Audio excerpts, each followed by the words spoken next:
things happen with that never-ending march of time, and you suddenly find yourself with a discrepancy between the age you think you are and the age that your birth certificate says you actually are, or the colour of the hair on your head demonstrably shows.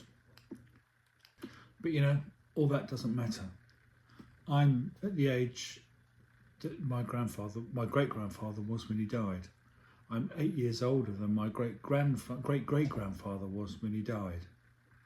So perhaps what I'm living now is a bonus. I don't think it is. I see life as me having probably something like a third more left. It's all a question of perspective. But the march of time is something that no one can escape. So I take the attitude, well, I may as well embrace it and use my time for the best things possible. You know, no one wants to be 30 because that represents the end of teenage years, adolescence, insouciance, whatever you want to call it. It's the time when we're supposed to be adults. I remember when I hit 40, I thought this is actually not so bad. It's the age of reason, you know, and good things happened to me in my 40s. 50s kind of hit me like a train because I suddenly realised that I hadn't achieved all the things that I wanted to achieve when I was younger. Hold on to that point. By the time I got to 60, I was just resigned to it really. Although I am looking at 70 with a particular stink eye. Our parents told us when we were younger that as you get older, time starts to fly by quickly, and they were right. And do you know why that is? I've really recently found out one or two of the reasons why that is. When you're 10, 1 year is 10% of your life. When you're 20, 1 year is 5% of your life. And there it goes, because as you get older, the things that you remember become an even smaller and smaller and smaller proportion of your life. There's also another thing as well. I can remember things that we have selective memories, if you like. I can remember things from my school days in the 70s far clearer than I can remember what happened last week. So that anchors the past almost in the conscious and the present, whereas the more recent past just fades into the background and you can't see it. But I've also realised quite recently that I've achieved far more than I ever thought I achieved.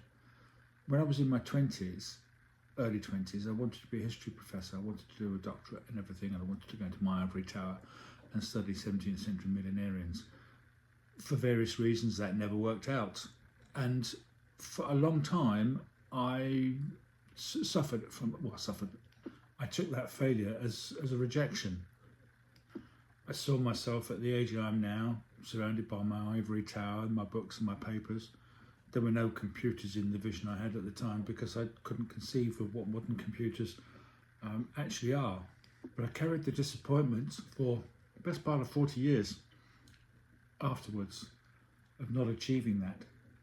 And I realise now, just in the last few years, that I've achieved far more. I've achieved actually the kind of the recognition and the status that I thought I was going to have from my friends, from my peers, from the people I speak to, just as much as I ever did before. Okay, I'm surrounded by books. They're not necessarily books on the 17th century millenarians.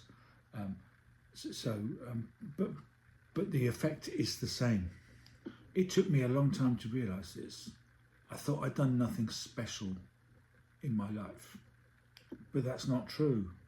I've moved around a fair bit. I've lived in 2 countries. I've got 2 cultures, beginning of a third one. And I've managed to be responsible for my income for the last 28 years. Okay, not always all that successfully, but I'm still here. Hey, and when I'm talking to people, just generally, really just chatting away sometimes, I think to myself, I need to shut up because I'm talking too much. And sometimes I'll actually say that I better shut up and let you talk. No, people say to me, I love hearing your stories. What's all that about? I never knew I had any stories to tell. Maybe I do. Maybe I've got some kind of background. Maybe someone's interested in me. And that could also be the case for you. I think people are far more interested in other people than we actually think they are. other people see me in a different way to the way I think they see me, and other people see you in the same way that you think they see you.